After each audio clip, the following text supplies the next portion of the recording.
آج کل جو رواج چل پڑا نا، ہم سوچتے ہیں مسلمان مسلمان کی مدد کرے گا، مسلمان مسلمان کو کھلائے گا. نہیں نہیں، پیارے نبی علیہ السلام جو ہیں وہ صرف مسلمانوں کے لیے نہیں پیغام لے کے آئے، انہوں نے کائنات کے تمام انسانوں کو پیغام محبت عطا فرمائے. وہ مسجد نبی علیہ السلام میں بیٹھے، ایک لڑکی کو سامنے سے صحابہ کرام رضی اللہ تعالیٰ اجمعین کا دستہ پکڑ کے لایا. اب دور سے دیکھا کہ وہ جو بٹیا آ رہی ہے اس کے سر پر چادر نہیں ہے. نبی علیہ السلام نے اپنی مبارک چادر اتار کر ایک صحابی کو پکڑائی، فرمایا دوڑ کے جاؤ، وہ جو سامنے بٹیا آ رہی ہے اس کے سر کے اوپر جا کے میری چادر ڈال دو.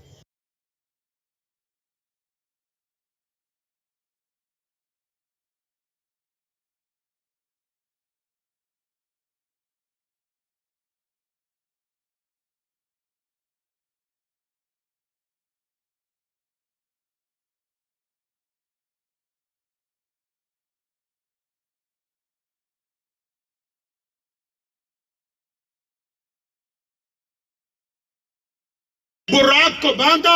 وہ جب اس کمرے میں گئے جہاں نبی علیہ السلام آرام کر رہے تھے، اب انہوں نے دیکھا کہ نبی علیہ السلام تو گہری نیند میں ہیں، تو انہوں نے اللہ کو کہا جبریل امین میں کہ آپ کے محبوب سو رہے ہیں، آپ کہہ دیں تو میں آواز دے کے اٹھاؤں. تو جواب آیا یہ ٹھیک ہے کہ تو فرشتوں کا سردار ہے، لیکن اتنا بڑا نہیں بنا کہ میرے نبی کو آواز دینے کی جرت کر سکتا ہو.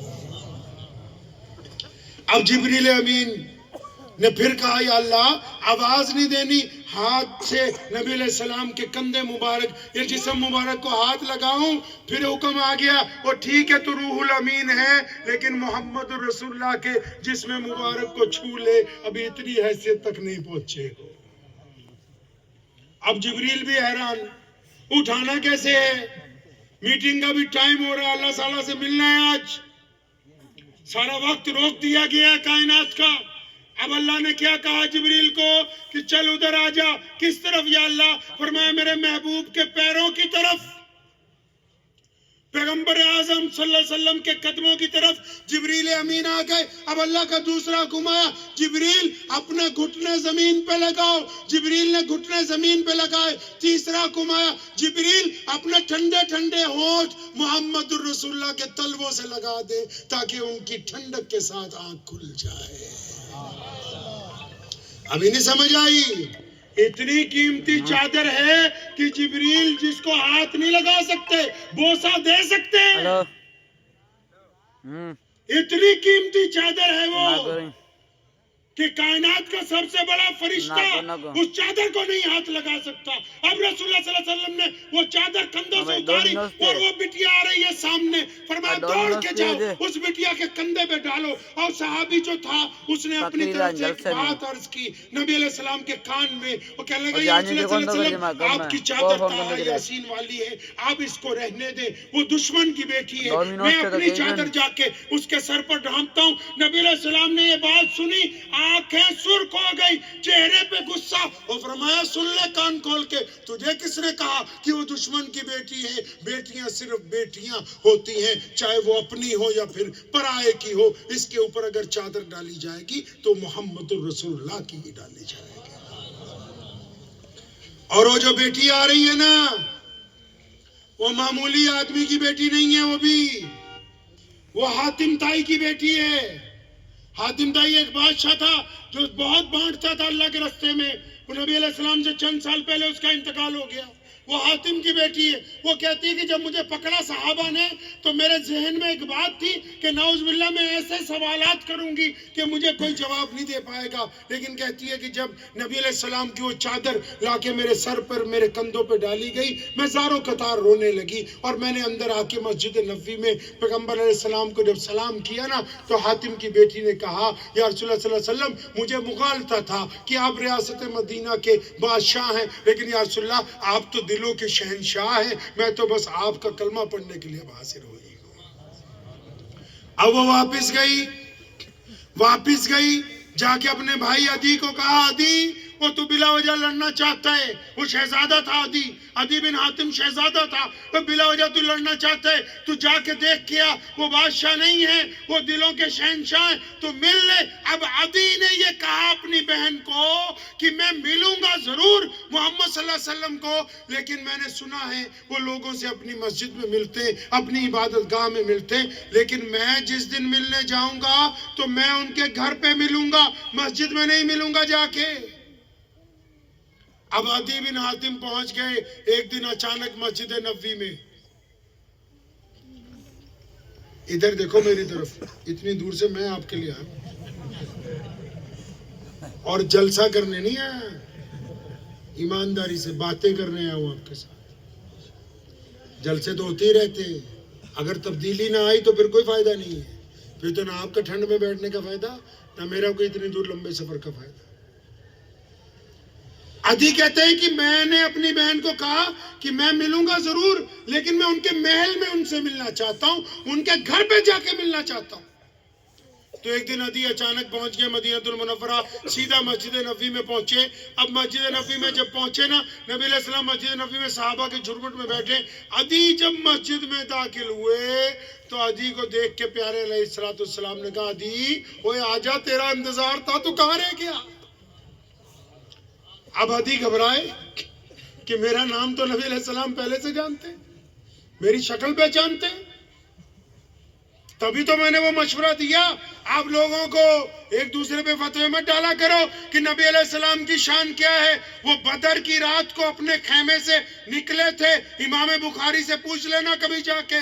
وہ بدر کی رات کو اپنے خیمے سے نکلے تھے, دائیں بائیں ابو بکر اور عمر بن خطاب تھے اور بلال حبشی ٹہل رہے تھے. فرمایا بلال ادھر آ. نبی علیہ السلام کے ہاتھ میں ایک چھڑی مبارک تھی, ایک جگہ زمین پر ٹکا دی. فرمایا بلال صبح کو دیکھ لینا, جب بدر کی بھٹی گرم ہوگی تو اسی جگہ آ کے ابو جہل جو ہے وہ ہلاک کیا جائے گا.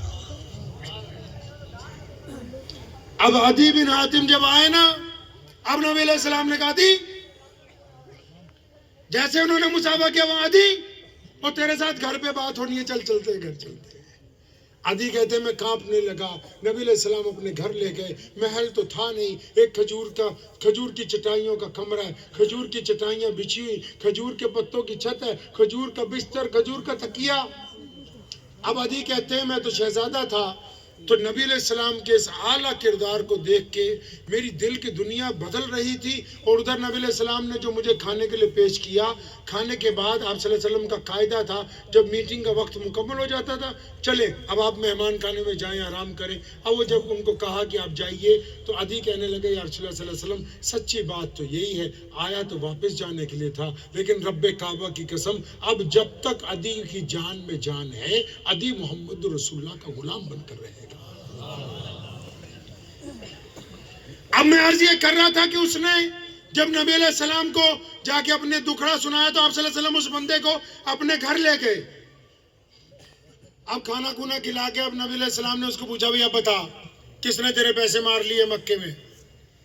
اب وہ بندے نے نبی علیہ السلام کو کہا کہ پیاری صورت والے, میں اونٹ لایا تھا, گاؤں والوں کے اونٹ ہیں, میں کچھ پیسے رکھ لیتا ہوں, کچھ ان کو بچ جاتے ہیں. اب جب منڈی میں بیچیں تو کوئی پیسے نہیں دے رہا جس بندے نے اونٹ خریدے. اب نبی علیہ السلام اس کو پوچھتے ہیں کہ اونٹ کے پیمنٹ کس نے دینی بھائی, کس نے خرید لیے؟ تو وہ کہتا ہے کہ یہ پیاری صورت والے, اس بندے کا نام ابو جہل ہے. اب ابو جہل تو نبی علیہ السلام کا بدترین دشمن ہے, سارے مکے کو پتا ہے, روزانہ حملہ کرنے کی کوشش میں رہتا ہے روز. اب ابو جہل کا جب نام آیا, سنو ہمارے نبی علیہ السلام نے کیا کہا اس کو, بندے کا ہاتھ پکڑ کے فرمایا, چلنا ہم چل کے تیرے معاوضہ, تیری رقم تجھے دلوا دیتے ہیں. پھر کیا ہوا بادشاہ, پھر کیا ہوا ظالم ہے, وہ در رسول صلی اللہ علیہ وسلم پر فریاد لے کے آیا ہے. تو سنو سماجی سیوا کرنے والے میرے لیڈر بھائیوں, چودھریوں, سرمایہ داروں, اگر تمہارے گھر پر کوئی فریاد لے کے آ جائے تو یہ بھی نبی علیہ السلام کی سنت ہے کہ اس کے ساتھ چل کے جا کے کام کروا کے آؤ گے. اب نبی علیہ السلام لے کے چل پڑے اس کو. ادھر امیہ نے اپنا ایک جاسوس پیچھے بھیجا. امیہ کیوں چاہتا تھا کہ نبی علیہ السلام کے پاس جائے؟ امیہ اس لیے چاہتا تھا کہ نعوذ باللہ ابو جہل رسول صلی اللہ علیہ وسلم پر حملہ کرنے کا موقع ڈھونڈ رہا ہے. اب جب یہ آپ صلی اللہ علیہ وسلم کے پاس فریاد لے کے جائے گا، نبی علیہ السلام ابو جہل کو جا کے پوچھیں گے تو نعوذ باللہ لڑائی ہو جائے گی، ہم بھی مزہ اٹھائیں گے. اس نے اپنا ایک غلام جاسوس بنا کے بھیجا کہ جب لڑائی شروع ہو جائے تو ہمیں آ کے بتانا ہے، ہمیں بتانا ہے آ کے. اب وہ گیا ہوا تھا غلام پیچھے پیچھے. اب جو اس نے دیکھا کہ نبی علیہ السلام ابو جہل کے دروازے پہ پہنچے، اس بندے نے دروازہ کھٹکھٹایا. ابو جہل نے جب دروازہ کھولا ہے نا، آج پیارے نبی علیہ السلام کو سامنے دیکھا تو ابو جہل کے جسم پر کپ کپی طاری ہو گئی. پیغمبر علیہ السلام نے، میں پنجابی جی دسدا ہوں نا، نبی علیہ السلام نے کہا کیوں ہوئے وہ غریباں نال ہی دھکا کری جانا ہے. مطلب اسلام نے مردانگی کا بھی معیار طے کیا ہے. اپنے سے کمزور کے پیسے مار لینا کوئی مردانگی تھوڑی، بیوی کے منہ پہ تھپڑ مارنا کوئی مردانگی تھوڑی ہے، بچوں کو گالی دے دینا کوئی مردانگی تھوڑی ہے، کسی مانگنے والے کو دھکا مار دینا کوئی مردانگی تھوڑی ہے، کسی ٹھیلے والے کو، رکشے والے کو بدتمیزی سے کہنا آگے ہو جا کوئی مردانگی تھوڑی ہے. اسلام نے مردانگی کا بھی معیار طے کیا کہ اگر کبھی ہو تو اپنے برابر کے ساتھ اگر گفتگو کرو گے تب پتہ لگے گا کہ واقعی مرد ہو. غریب کو تو ہر کوئی گالی دے دیتا ہے. تو نبی علیہ السلام نے ڈانٹیا انہوں کہ کی گال غریباں نال بھی دھکا ہو. اب یہ کانپ رہا ہے. ادھر وہ جاسوس کھڑا دیکھ رہا ہے. وہ یہ سمجھ رہا تھا کہ ابو جہل تلوار نکالے گا، ابو جہل حملہ کر دے گا. اب یہ کانپ رہا ہے. اب نبی علیہ السلام کا حکم ہو گیا جلدی جاؤ اس کی رقم لاؤ. اب وہ کانپتا کانپتا اندر گیا. ایک تھیلے میں جو بھی اس حساب دوڑ کر حساب ہوگا رقم ڈال کے اس لا کے اس بندے کے ہاتھ میں پکڑائی. ادھر جاسوس بھاگا بھاگا امیہ کے پاس گیا کہ تم تو کہتے تھے کہ ابو جہل یہ کر دے گا وہ کر دے گا، وہ تو محمد رسول اللہ صلی اللہ علیہ وسلم کے سامنے بھیگی بلی بنا ہوا. اب نبی علیہ السلام وہاں سے واپس چل پڑے. اب آگے کی بات سنو. جب واپس چلے 2-4 گلیوں کے موڑ مڑے نا تو پیغمبر علیہ السلام خود اس بندے سے پوچھتے ہیں بھئی تیرا کام ہو گیا، اب مجھے اجازت ہے میں جاؤں؟ خود ہی بھیک دیں، خود ہی کہیں، منگتے کا بھلا ہو. اب نبی علیہ السلام پوچھتے ہیں کہ میں چلا جاؤں؟ اب اس بندہ جو ہے نا وہ نبی علیہ السلام سے منت کر کے کہتا ہے کہ یہ پیاری صورت والے آپ اپنا نام بتا دیں گے نا اگر تو میں گاؤں والوں پوچھیں گے کہ اتنے دن کہاں رہا، میں پہلے تو یہ بتاؤں گا کہ میرے اونٹ کسی غلط آدمی نے خرید لیے، پھر یہ بتاؤں گا پیسے نہیں ملے، پھر یہ بتاؤں گا کہ ایک پیاری صورت والے ملے تھے، انہوں نے کھانا کھلایا، گھر لے گئے، انہوں نے میرے پیسے دلوائے. اب جب گاؤں والے پوچھیں گے ان کا نام کیا ہے، اب مجھے نام نہیں پتا ہوگا تو مجھے کہیں گے تو عجیب آدمی ہے، اپنے محسن کا نام بھی نہیں جانتا. اب نبی علیہ السلام کی منت کر رہا ہے یہ پیاری صورت والے اپنا نام بتائیے. اور ادھر آپ صلی اللہ علیہ وسلم کیا کہہ رہے ہیں جی؟ فرمایا نام میں کیا رکھا ہے، کام ہو گیا بس چلو نکلو. اب آج کل ہم ہی جو مسلمان ہی ہیں سمجھو ہمارا اتنا حالت خراب ہے کہ اشتہار میں اگر نام اوپر نیچے ہو جائے تب بھی پنگا پڑ جائے. ہاں جی 2-4 پردھانوں کا نام نہ آئے تب پنگا پڑ جائے. پردھان تو پردھان مولوی ہے تو اتنے تھلے ہو جائے تو ہمیں پنگا پڑ جائے. نبی علیہ السلام ڈھنگ سکھا رہے ہیں جینے کا. میں نے پہلے کہا تھا عاشق چاہتے ہیں کہ ان کا عشق کبھی عیاں نہ ہو. وہ ڈھنگ سکھا رہے ہیں جینے کا. فرمایا نام میں کیا رکھا، چل نکل.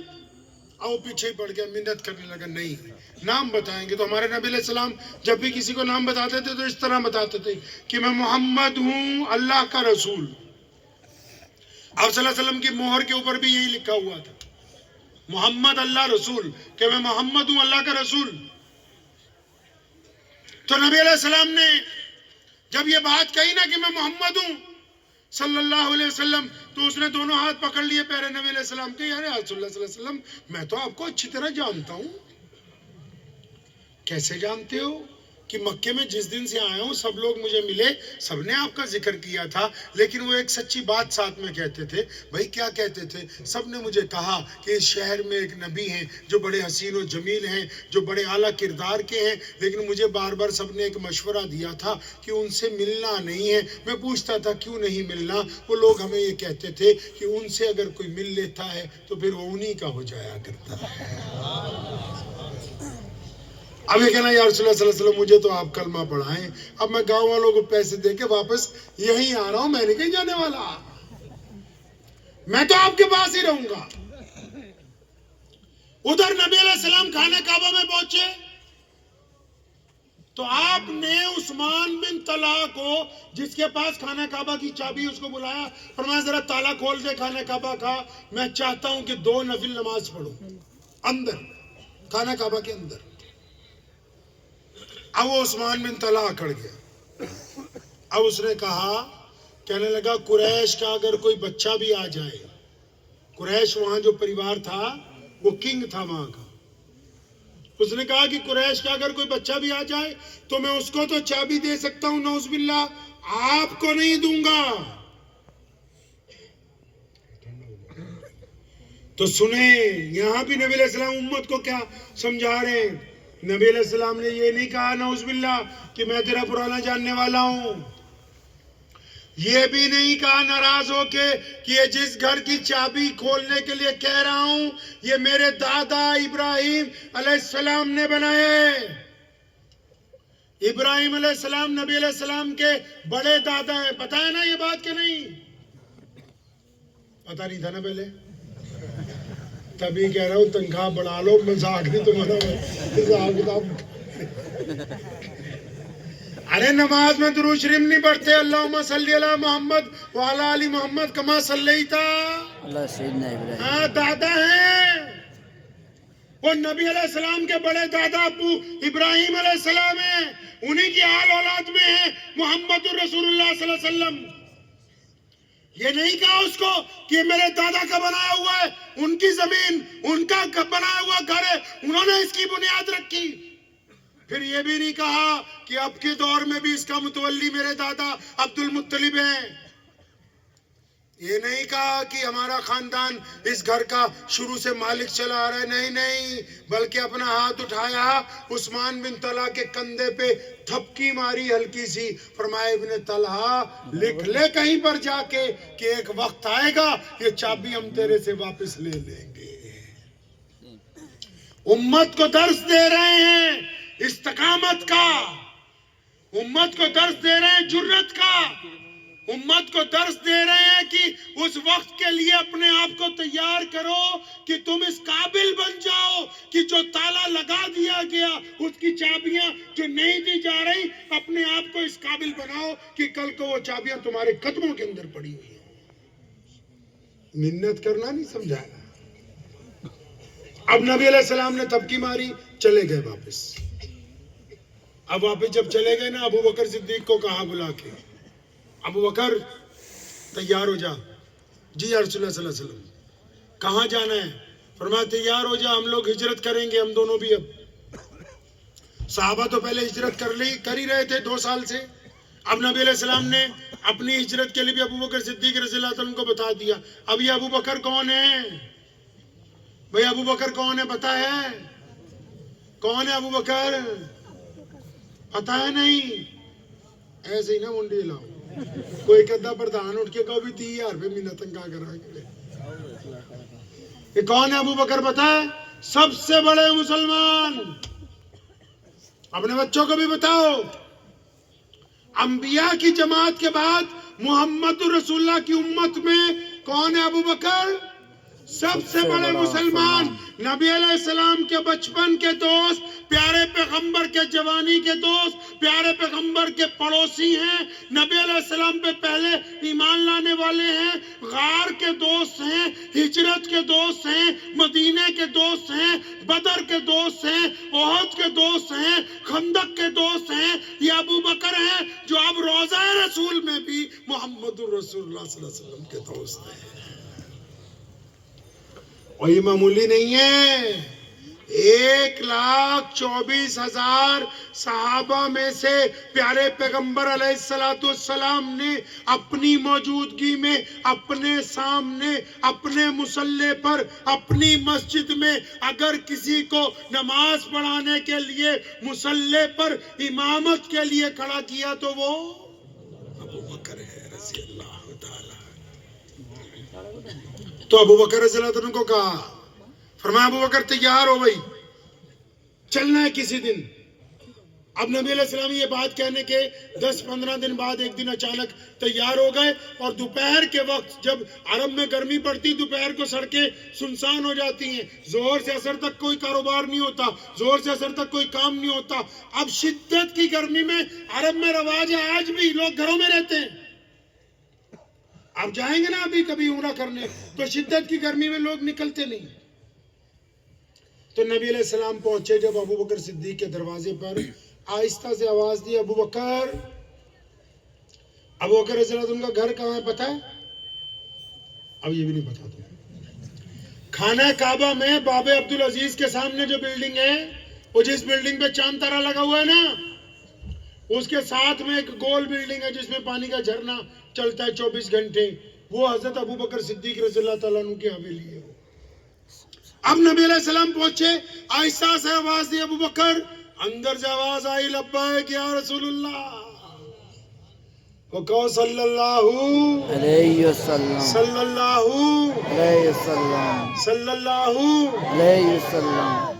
آواز آ گئی اندر سے، یا رسول اللہ تیار ہوں. اب نبی علیہ السلام بڑے حیران ہوئے، ابو بکر کمرے میں نہیں تھے، آرام نہیں کر رہے. اب سنو عاشق کیسا ہوتا ہے. سیدنا ابو بکر صدیق فرماتے ہیں یا رسول اللہ آپ نے خود نہیں کہا تھا کہ جانا ہے ہجرت کے لیے تیار رہنا؟ فرمایا یہ تو کئی دن پہلے کہا تھا.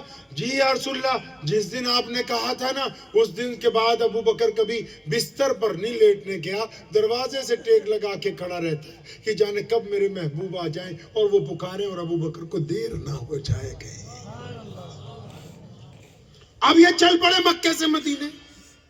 اب جیسے ہی مکہ المکرمہ سے نکلے مدینہ شریف کی طرف ہجرت کی نا، تو مکے میں اس وقت جو بادشاہ تھا، اسلام کا بدترین دشمن ابو جہل اور اس کے تمام وزیر، ان سب نے جو ہٹے کٹے لوگ پال رکھے تھے نا، ان سب کو اکٹھا کیا. شور مچ گیا کہ محمد صلی اللہ علیہ وسلم ہاتھ سے نکل گئے. فوراً پورے مکے کی ناکہ بندی کر دی گئی. اب رات ہو گئی، حضور صلی اللہ علیہ وسلم کا پتہ نہیں لگ رہا.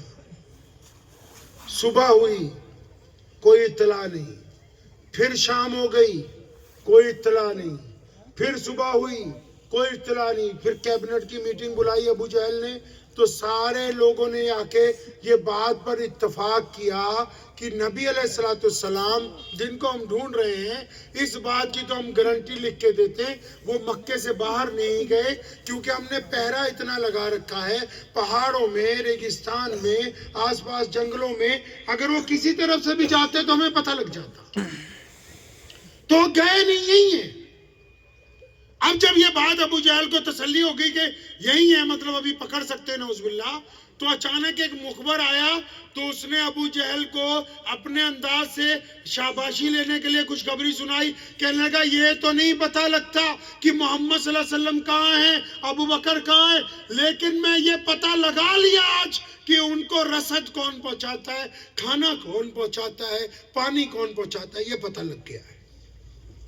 اب ابو جہل بڑا خوش ہوا کہ چلو کچھ سراغ ملا. پوچھا کون پہنچاتا ہے کھانا؟ تو اس نے کہا جی ابو بکر صدیق کی بیٹی ہے نا 19-20 سال کی اسماء بنت ابو بکر، وہ روزانہ چھپ کے جاتی ہے، ان کو کھانا لے کے جاتی. اب ابو جہل سیدھا ابو بکر رضی اللہ عنہ کے گھر پہنچا، حویلی کا دروازہ کھٹکھٹایا تو اتفاق سے اسماء بنت ابو بکر رضی اللہ تعالیٰ عنہ نے دروازہ کھولا. اب اس وقت پردے کا حکم نہیں ابھی آیا تھا. ابو جہل تو بچوں کو جانتا تھا مکے کے. اب جیسے اس نے حضرت اسماء رضی اللہ تعالیٰ عنہ کو دیکھا تو اتنی زور سے اس نے پہلا ہاتھ مارا کہ اسماء بڑی تیزی سے زمین پہ گری. ان کا ایک کان پھٹ گیا، سر پھٹ گیا، زاروں قطار خون آنے لگا. اب ابو جہل ایک ڈنڈا لے کے نا اسماء بنت ابو بکر رضی اللہ تعالیٰ عنہ کو مار رہا ہے، ان کی پٹائی کر رہا ہے. بتا تو صحیح محمد صلی اللہ علیہ وسلم کہاں ہیں؟ اسما بولتی نہیں. پیچھے سے کوئی بندہ آیا, اس نے آ کے ابو جہل کے کان میں یہ کہا کہ یہ جس بٹیا کو تو مار رہا ہے نا, یہ ابو بکر کی شہزادی ہے, یہ کوئی چھوٹا خاندان نہیں ہے,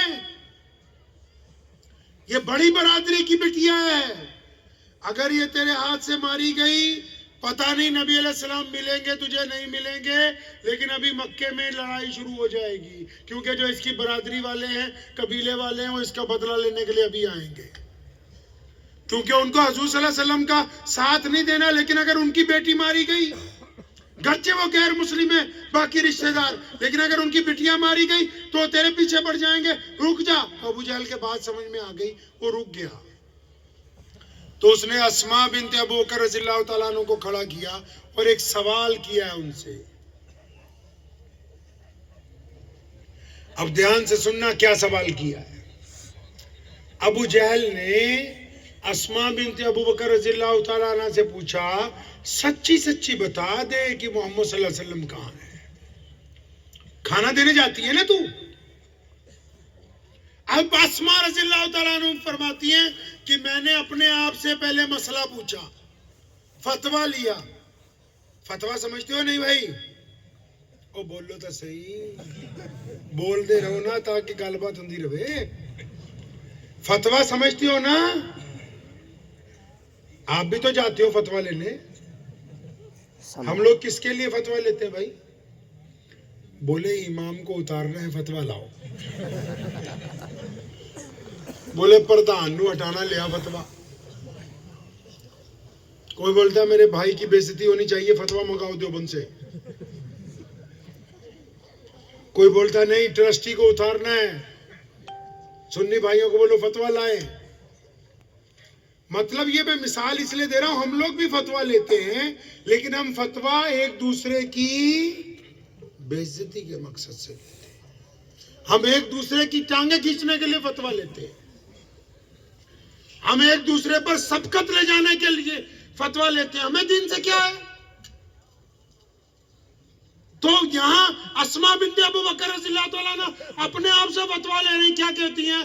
اپنے آپ کو کہتی ہے دل ہی دل میں, اسما تجھے یاد ہے پیارے پیغمبر علیہ السلام نے کتنی مجلسوں میں کہا کہ میری امت میں جھوٹ بولنا حرام ہے. اسما تیرے نبی علیہ السلام کی شان یہ ہے کہ ان کا امتی جھوٹ نہیں بول سکتا. یہ ابو جہل سامنے کھڑا پوچھ رہا ہے کہ محمد صلی اللہ علیہ وسلم کہاں ہے. اسما تجھے پتا ہے کہ وہ غار کے اندر ہیں. اسما اگر تو نے جھوٹ بولا, یاد رکھ تیرے نبی کی شریعت تیرے ہاتھ سے نکل جائے گی. اسما اپنے آپ کو کہتی ہے کہ اسما اگر جھوٹ بول دیا نا تو نبی کے حکم کی عدولی ہوگی, نبی علیہ السلام کی شریعت کا نقصان ہوگا, اسلام تیرے ہاتھ سے چھٹ جائے گا. اب پھر اسما اپنے آپ کو کہتی ہے, اسما اگر تو سچ بولے گی نا, اگر تو پتہ بتا دے گی, تو یہ ابھی سارے کے سارے نبی علیہ السلام کے پیچھے پہنچ جائیں گے, ان کو تکلیف پہنچائیں گے. اب اسما نے کیا کہا سنو. اسما اٹھ کے کھڑی ہو گئی. تاریخ نے ان کے لفظ جو ہیں وہ سنہری حروف میں درج کر دیے. اسما بنت ابو بکر رضی اللہ تعالیٰ عنہ کا کان پھٹ گیا تھا, زار و قطار خون نکل رہا تھا. اپنے ہی کپڑے سے, اپنی چادر سے اپنے کان کو باندھا, پوری گانٹھ لگا کے اسما اٹھ کے کھڑی ہوئی اور ابو جہل کی طرف دیکھ کے کڑک آواز میں کہا کہ اے سن لے ان سب کے بادشاہ, مجھے رب کعبہ کی قسم ہے کہ اسما کو پتا ہے کہ محمد الرسول اللہ صلی اللہ علیہ وسلم کہاں پر ہیں, لیکن کعبے کے رب کی قسم تو اسما کی اگر بوٹیاں بھی نوش دے گا تو مجھ سے پتہ لگوا نہیں سکتا ہے.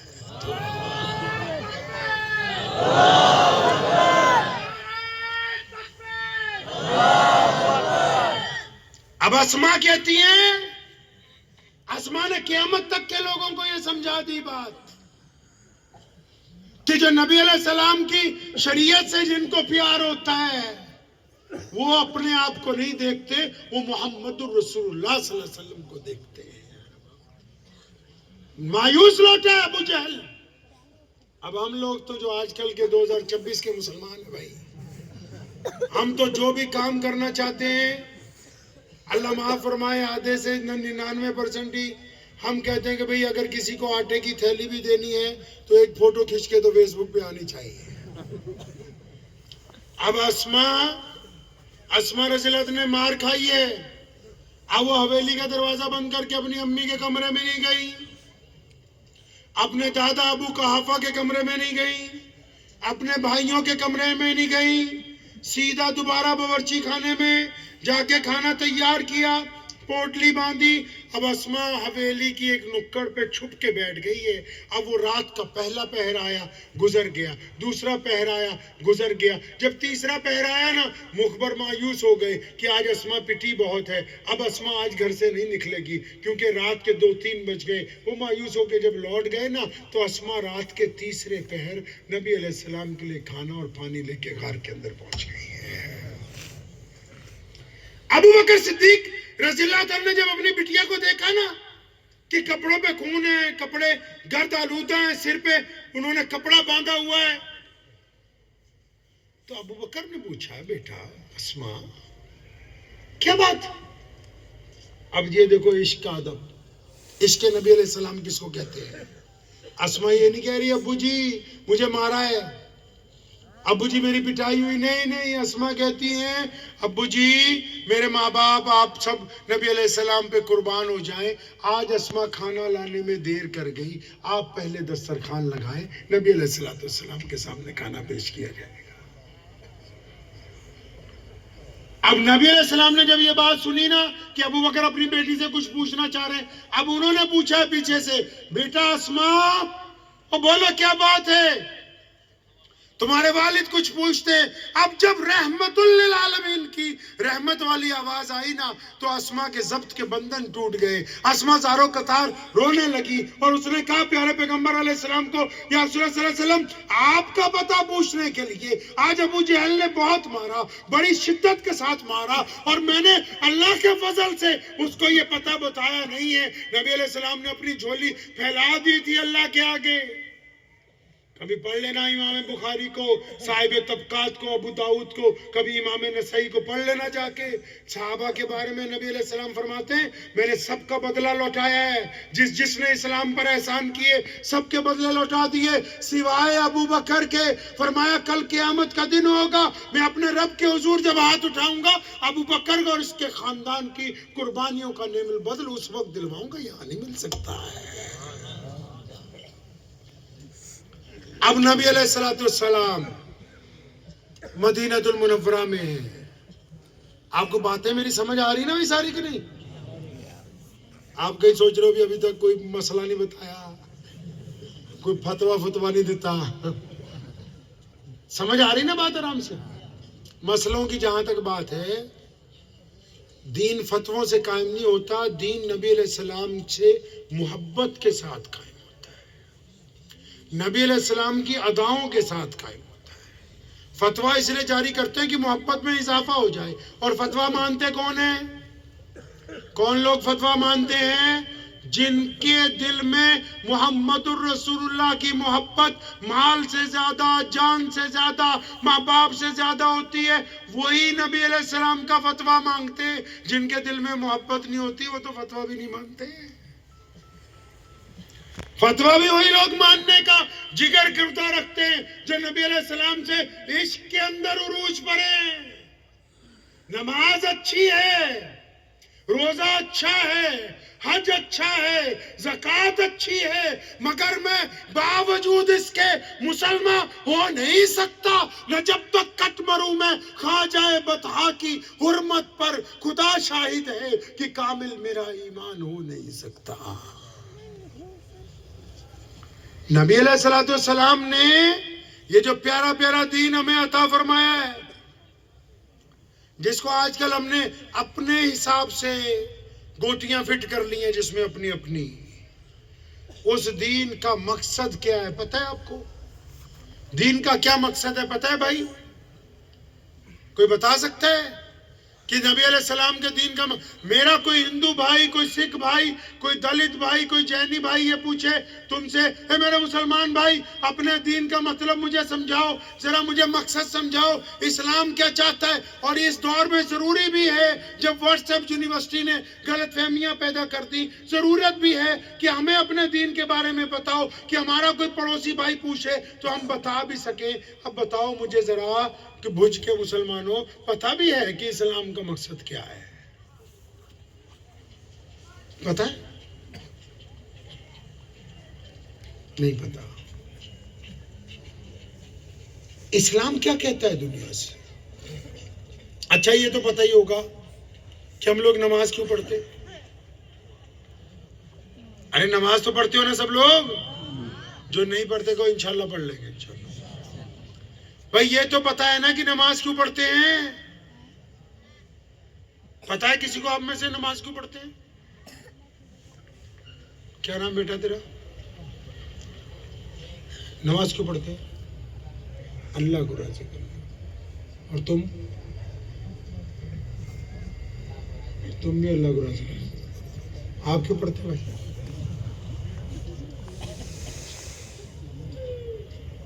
گھبراؤ نہیں ہے، باقی سب بھی تیرے جیسے ہی ہیں۔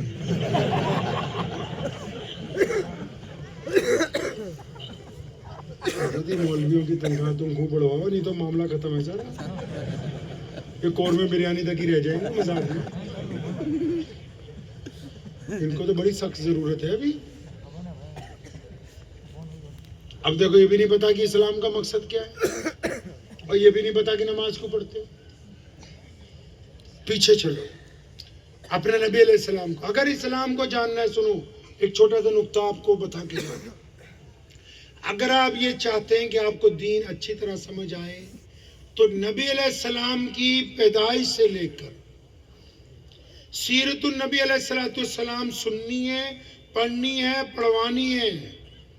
اب جب سیرت النبی علیہ السلام جب چلے گی تو اس میں نبی علیہ السلام پر پہلی وحی کے واقعات بھی نظر آئیں گے، قرآن بھی نظر آئے گا، سنتیں بھی نظر آئیں گی، گھر بھی نظر آئے گا، کاروبار بھی نظر آئے گا، تفسیر بھی نظر آئے گی، حدیث بھی نظر آئے گی، عشق بھی نظر آئے گا، چلنا بھی نظر آئے گا، ہجرت بھی نظر آئے گی، کھیتی بھی نظر آئے گی، کھلیان بھی نظر آئیں گے، بدر بھی نظر آئے گی، احد کا میدان بھی نظر آئے گا، عمرے بھی نظر آئیں گے، حجۃ الوداع بھی نظر آئے گا، امی کی محبت بھی نظر آئے گی، باپ کی حقیقت بھی نظر آئے گی، بھائیوں کا معاملہ بھی نظر آئے گا، چچا سے محبت بھی نظر آئے گی، یاری دوستی کے قصے بھی سنو گے۔ اگر سیرت نہیں پڑھو گے تو بس پھر پجامہ اوپر ہے تو جنت میں جاؤ گے، نیچے ہے تو جہنم میں جانے والے ہو۔ کیونکہ کل دین نبی علیہ السلام کی محبت میں ہے، اور محبت وہ نہیں جو صرف زبان سے ادا ہو جائے، محبت جو کردار میں نظر آنی چاہیے، کردار میں محبت نظر آنی چاہیے۔ محبت تو آج بھی ادا ہوتی ہے جب کسی غیر کی بیٹی یا اپنی بیٹی یا کسی اور مذہب کی بیٹی سڑک سے گزرتی ہے اور ایک ایمان والا اس لیے آنکھیں نیچی کرتا ہے کہ میرے نبی نے کہا کہ غیر کی بٹیا کی طرف نہیں دیکھنا ہے، تو محبت تو آج بھی ادا ہوتی ہے محمد رسول اللہ کے ساتھ۔ جب کاروبار میں بندہ ٹھگی مارنے کا موقع ہو اور ٹھگی نہ مارے اس لیے کہ میرے نبی علیہ السلام نے کہا کہ کاروبار میں بے ایمانی نہیں کرنی، محبت تو اب بھی ادا ہوتی ہے۔ محبت تو اب بھی ادا ہوتی ہے کہ باپ کے مرنے کے بعد بہن کو اس کا حق دے دیا جائے۔ کون کہتا ہے محبت اب ادا نہیں ہوتی؟ محبت تو اب بھی ادا ہوتی ہے کہ پڑوسی جس مرضی مذہب کا ہو، اگر پڑوسی دکھ میں ہے تو ہم اس کے کندھے سے کندھا ملا کے کھڑے ہو جائیں، اگر پڑوسی پریشانی میں ہے ہم اس کی پریشانی کو کم کریں، اگر پڑوسی کو کوئی دکھ ہے تو ہم اس کا جا کے دکھ بانٹ دیں۔ محبت تو آج بھی ادا ہوتی کہ میرے نبی نے کہا کہ پڑوسی کوئی بھی ہو چاہے غیر مسلم کیوں نہ ہو، پڑوسی کے ساتھ جو بے ایمانی کرے گا وہ مسلمان نہیں کہلائے گا۔ محبت تو اب بھی ادا ہوتی ہے۔ تو 1450 سال پیچھے چلتے ہیں، مکہ ہے۔ نبی علیہ السلام کو نبوت کب دی گئی پتہ ہے؟ پیارے نبی علیہ السلام جو نبی بنائے کب بنائے پتہ ہے؟ مکے میں نہیں بنائے گئے نبی. اللہ نے جب کائنات بنانی تھی تو پہلے نبی علیہ السلام کو نبی بنانے کا فیصلہ کیا گیا اور پھر کائنات بنائی گئی, پھر ساری روحوں کو ایک جگہ اکٹھا کیا گیا اور پھر تمام روحوں سے محمد رسول اللہ کے خاتم النبیین ہونے کا حلف دلوایا گیا. آدم کہتے ہیں کہ جب میں جنت میں تھا تو پتوں پر لکھا ہوا تھا لا الہ الا اللہ محمد رسول اللہ صلی اللہ علیہ وسلم. لقمان حکیم نے بیٹے کو کہا تھا کہ کبھی کوئی دعا نہ قبول ہوتی ہو نا تو محمد کا نام لے کے صلی اللہ علیہ وسلم میرے رب سے مانگنا, جو چاہو گے وہ مل جائے گا. اب مکہ ہے, نبی علیہ السلام کو اللہ نے حکم دے دیا کہ اب ان لوگوں کو بتاؤ کہ آپ ہی ہیں وہ جن کے لیے ہم نے کائنات کو بنایا ہے, وہ آپ کی ذات ہے. اب نبی علیہ السلام نے جب بتایا نا, سب سے پہلے دیکھو سب سے پہلے کون مسلمان ہوا؟ ہم سب کی ماں امی خدیجۃ الکبریٰ رضی اللہ تعالی عنہ. پردھانوں بن جو بندے تسی. اور پھر سیدنا ابو بکر صدیق رضی اللہ تعالیٰ عنہ. غلاموں میں سیدنا سمیہ عمار بن یاسر اور سیدنا بلال, اور بچوں میں نوخیز جو نوجوان ہونے والے بچے تھے, ان میں سب سے پہلے جس نے یہ کہا ہے کہ یا رسول اللہ صلی اللہ علیہ وسلم چاہے کچھ ہو جائے, آندھی آئے, طوفان آئے, دشمن ایک طرف ہو جائے, سب آپ کے مخالف ہو جائیں, اگر کسی نے کھڑے ہو کے لبیک یا رسول اللہ کا نعرہ لگایا تو اور کوئی نہیں, ہم سب کے مالک مولا علی کرم اللہ وجہ کی ذات گرامی ہے. مولا علی نے کہا تھا یا رسول اللہ میں ساتھ ہوں, اور ایسے نہیں کہا, چھوٹے تھے نا تو اپنے پنجوں کے بل ایڑیاں اوپر اٹھائیں اور دونوں ہاتھ ہوا میں اٹھا کے آواز ماری. جب سب رشتہ دار بیٹھ گئے, چپ ہو گئے, جب نبی علیہ السلام نے رشتہ داروں کو کہا کہ میرا ساتھ دو, اب یہ سارے رشتہ دار جب چپ ہو گئے, مولا علی رضی اللہ عنہ سب سے پیچھے تھے, پنجوں کے بل اٹھ کے کھڑے ہوئے, فرمایا یا رسول اللہ میں آپ کے ساتھ ہوں, یہ آئے یا نہ آئے میں آپ کے ساتھ رہوں گا. اب یہ جو 3 4 5 لوگ پہلے مسلمان ہوئے, انہوں نے بڑی قیمتی بات نبی علیہ السلام کو پوچھی کہ یا رسول اللہ صلی اللہ علیہ وسلم ہم نے آپ کے کہنے پہ اللہ کو ایک مانا, ہم نے آپ کی نبوت کی گواہی دے دی ہے, اب کرنا کیا ہے؟ سن لو اس بات کو کان کھول کے, اور اسے بتانا ہے ساری دنیا کو. صحابہ نے پوچھا یا رسول اللہ کیا کرنا ہے اب؟ پیارے پیغمبر علیہ السلام نے 2 لفظوں میں دین سمجھایا.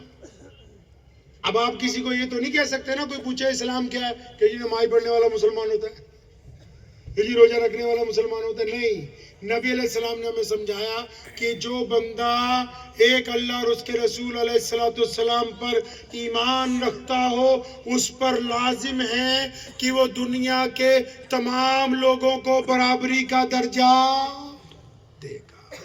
دیکھو کتنا خوبصورت پیغام ہے اسلام کا, 2 لفظی پیغام کہ اگر کوئی بندہ کلمہ پڑھے گا تو اس پہ کیا لازم ہے, وہ کسی کو غریب کو اپنے سے نیچے نہ سمجھے, کالے کو اپنے سے نیچے نہ سمجھے, کسی ان پڑھ کو اپنے سے. فرمایا اب میں آ گیا ہوں نا, محمد رسول اللہ نے فرمایا اب میں آ گیا ہوں, اب تمام انسان ایک برابر ہیں, کسی کو کسی کے اوپر کوئی فوقیت حاصل نہیں. اب یہ والی جو بات ہے نا, میں ذرا دیسی زبان میں آپ کو سمجھاتا ہوں, یہ والی بات معراج کی رات میں اللہ تعالیٰ سے ڈسکس کی گئی کہ اللہ مجھے تو ایسے بندے چاہیے جو لوگوں سے محبت کریں. اسلام کا مطلب سلامتی, سلامتی کا مطلب دوسرے کو سکون پہنچانا, دوسرے کو سکون کا مطلب میں مسلمان ہوں, وہ میرا ہندو بھائی ہے, وہ سکھ بھائی ہے, وہ جینی بھائی ہے, وہ دلت ہے, وہ اپنے مذہب کے رنگ میں, میں اپنے مذہب کے رنگ میں دوسرے مذہب والوں کو اپنے سے گھٹیا نہ سمجھوں, اپنے سے کمتر نہ سمجھوں. اسلام یہ کہتا ہے کہ دوسرے بندے کو تسلیم کرنا کہ وہ بھی اللہ کی مخلوق ہے, اللہ نے ان کو حقوق دیے ہیں, صرف اپنے ہی اپنوں کی بات کرنا اسلام کا نام نہیں ہے. محمد رسول اللہ نے سب کے لیے برابری کا حکم جاری فرمایا. کہ آپ کسی کے اوپر، اور یہاں تک فرمایا کہ کسی ماں نے کوئی بچہ ایسا پیدا نہیں کیا جو آپ کہہ دیں کہ اس کی برادری نیچی ہے یا یہ گھٹیا. نہیں، اللہ نے سارے انسان عزت والے بنائے، سارے انسان عزت والے. سیدنا سلمان فارسی رضی اللہ تعالیٰ عنہ کے متعلق ایک جگہ لکھا ہے کہ انہوں نے بلال رضی اللہ عنہ کو مذاق میں 100% مذاق میں ایک دن کہا، اوے کالیمہ کے بیٹے کیا حال ہے؟ اب بلال کے دل پہ لگ گئی.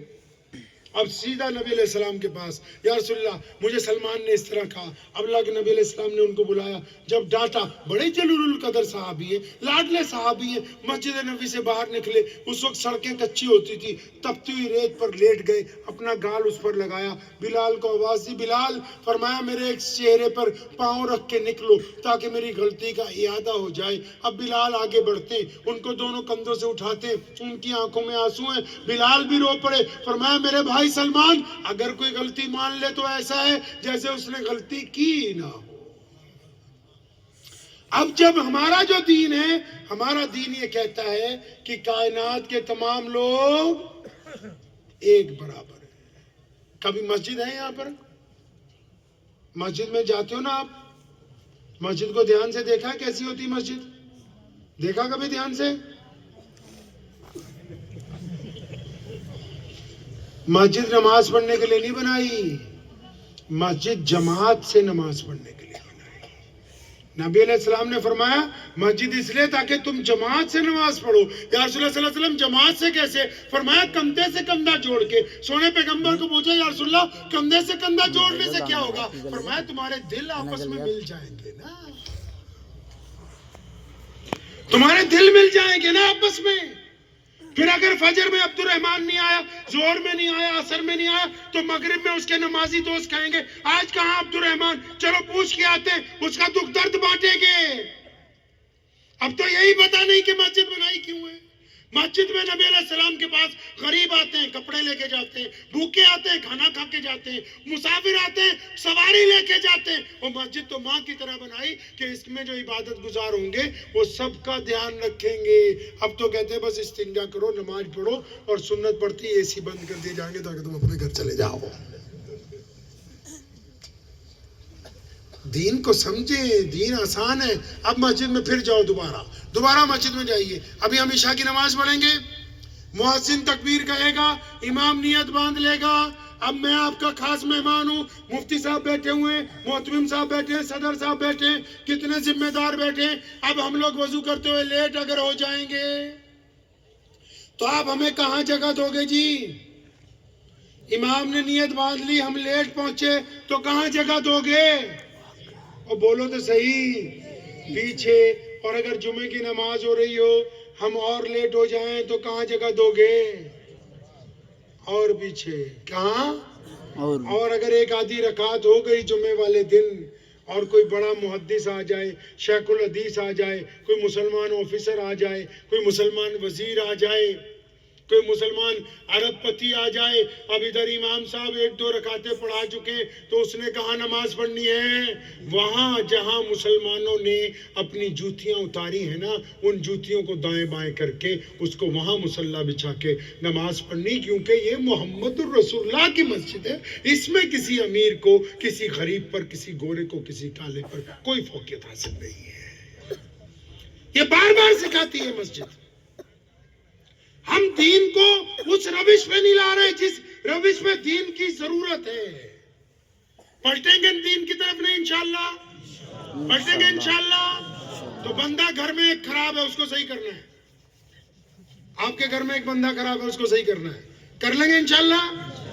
میں ایک جگہ جلسے میں گیا تو ایسے ہی سب لوگ بیٹھے ہوئے تھے، تو میں نے پوچھا گھر میں ایک بندہ خراب ہے، اس کو صحیح کرنا ہے. تو آگے ایسا کوئی لڑکا بیٹھا ہوا تھا. میں کہا پنجابی جیسی ہوتے پنجابی سے گل کر دینا. اور میں کہا توں دس تہاڈے گھر کون خراب ہے؟ کہندا جی میرا باپو پیو بہت خراب ہے.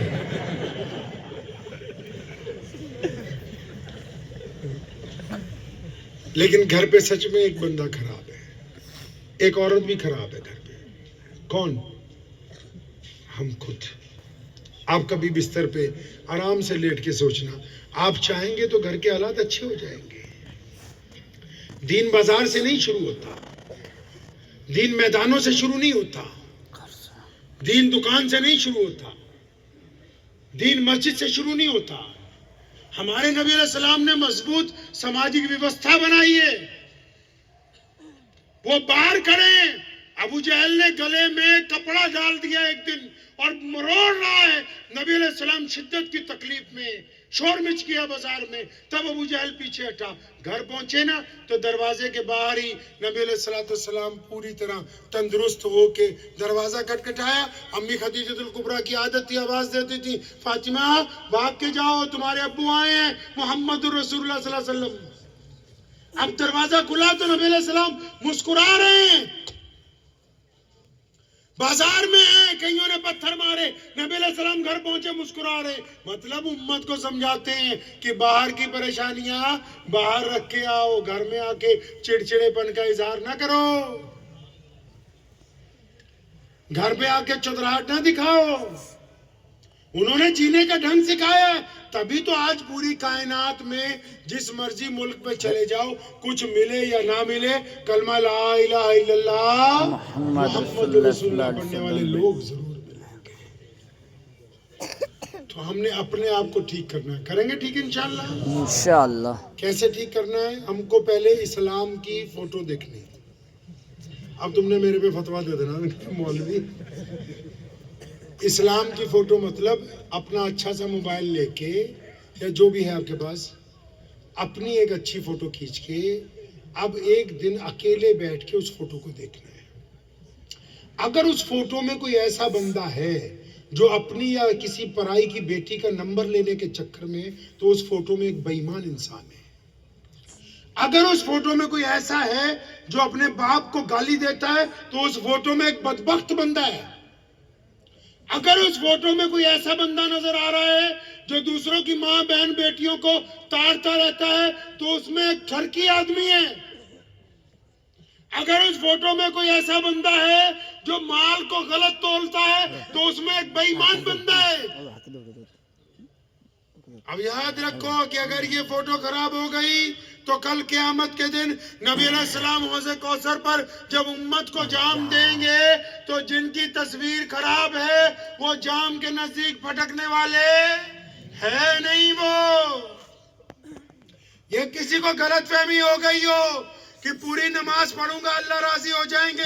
جب بندہ مرتا ہے نا, قبر میں جاتا ہے نا, قبر میں فرشتے آتے ہیں, وہ پوچھتے ہیں, کبھی پوچھنا مولویوں سے, وہ پوچھتے ہیں تیرا دین کیا ہے, یہ کہتا ہے اسلام. وہ پوچھتے ہیں تیرا رب کون ہے, یہ کہتا ہے اللہ ہے. اب جب اللہ کا نام لے دیا بات ختم ہو جانی چاہیے نہیں؟ اور بھائی جس کی ساری چیزیں جو مالک ہے, جب مالکوں کا نام آ گیا کمپنی کے, کام ختم ہو جانا ہے نہیں. فرشتے اللہ کو کہتے ہیں یا اللہ دین بھی تیرا ہے, عبادت بھی تیری ہے. اللہ فرماتے ہیں نہیں, واپس جاؤ, نبی علیہ السلام کا چہرہ انور دکھاؤ, پوچھو کہ ان کے بارے میں کیا خیال ہے. اگر میرے محبوب کو پہچانتا ہے تو آنے دو, اگر ان کو نہیں پہچانتا تو اندر لینے کی کوئی ضرورت نہیں ہے.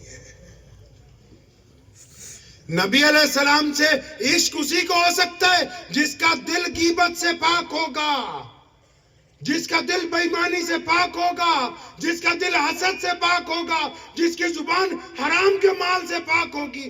اگر آپ یہ سوچتے ہیں کہ سارے غلط کام بھی کرتے رہیں اور عاشق بھی بن جائیں, تو یہ دو چیزیں ممکن ہونے والی نہیں. تو سچے عاشق بنیں گے انشاءاللہ, سچے بنیں گے انشاءاللہ. ایک آخری سوال اور کرنا ہے آپ سے, 15 منٹ رہ گئے, پھر میری ٹرین بھی ہے, لیکن ایک سوال بہت ضروری ہے. آپ کے پاس دل ہے؟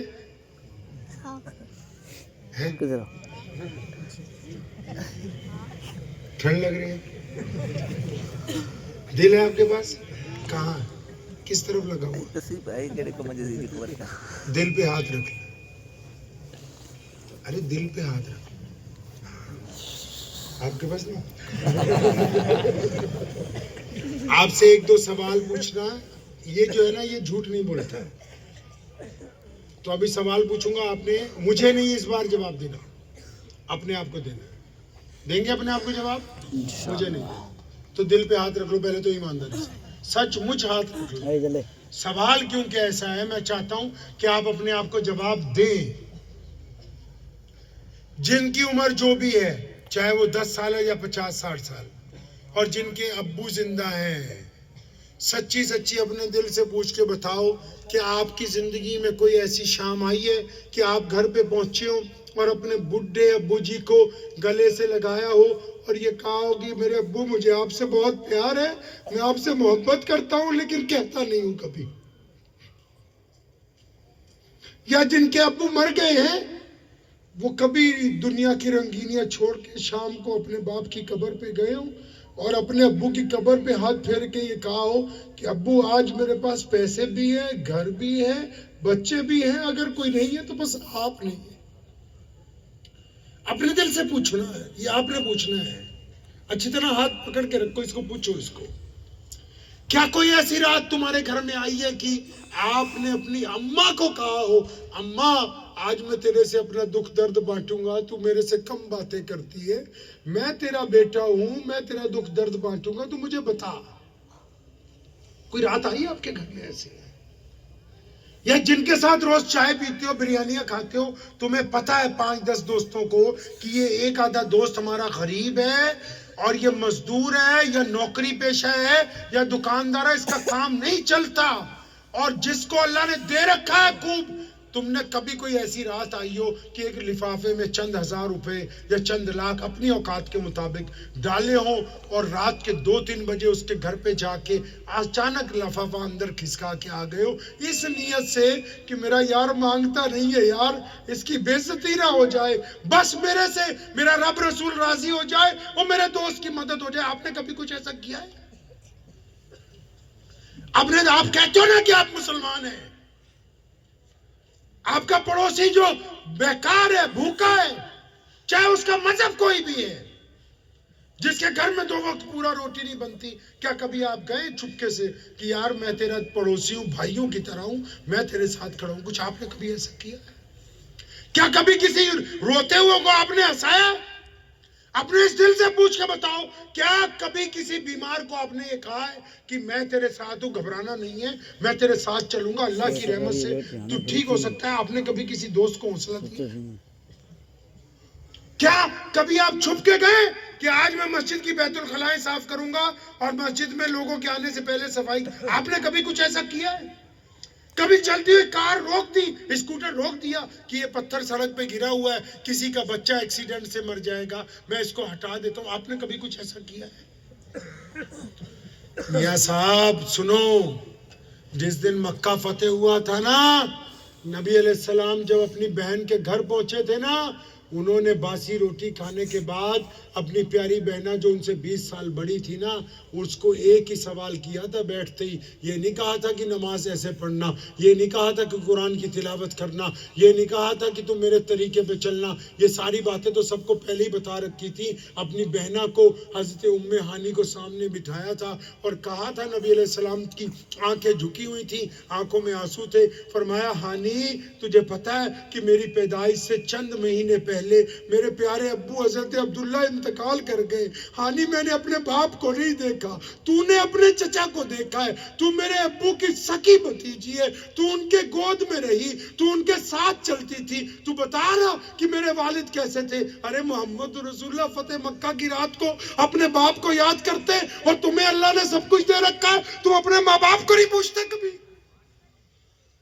جاؤ جا کے امام بخاری سے پوچھو، انہوں نے 2 ٹوک کہا تھا مسجد نبوی میں کھڑے ہو کے کہ اگر میں نیت بھی باندھ لوں اور میری ماں سیدہ آمنہ زندہ ہوتی اور وہ حجرے سے کہتی محمد ذرا آؤ مجھے کوئی کام ہے، فرمایا بلال نوٹ کر لے بات، میں پہلے امی کے پاس جاتا، اس کی بات سنتا، اس کا کام کرتا، پھر آ کے نماز مکمل کرا دیتا. لوگوں کو تانے دینے سے نہیں کچھ ہونے والا ہے، تبدیلی ایسے نہیں آنے والی ہے، خود بدلنا ہے. بدلیں گے انشاءاللہ. زبان کو غیبت سے روکنا ہے، تانے سے روکنا ہے. میرے نبی کی سنت ہے، کہو صلی اللہ علیہ وسلم، نہ کبھی کسی کو تانا مارا، نہ کسی کے بارے میں غلط سوچا. سب سے بڑی سنت ہی نبی علیہ السلام کی یہ ہے کہ 24 گھنٹے پوزیٹیو رہتے تھے، 24 گھنٹے اچھا سوچتے تھے، اچھا مشورہ دیتے تھے. اب اگر ہم کو ان سے عشق ہے تو ہم نے اچھا سوچنا ہے، اچھا بولنا ہے، اچھا کرنا ہے. اگر کسی کی تعریف نہیں کر سکتے تو اس کی برائی بھی نہیں کرنی ہے. کریں گے انشاءاللہ. دعا کیجئے اللہ عمل کی توفیق عطا فرمائے. الحمدللہ رب العالمین الرحمن الرحیم مالک یوم الدین ایاک نعبد و ایاک نستعین اہدنا الصراط المستقیم صراط الذین انعمت علیہم غیر المغضوب علیہم ولا الضالین. اللہم صلی علی محمد وعلی آل محمد کما صلی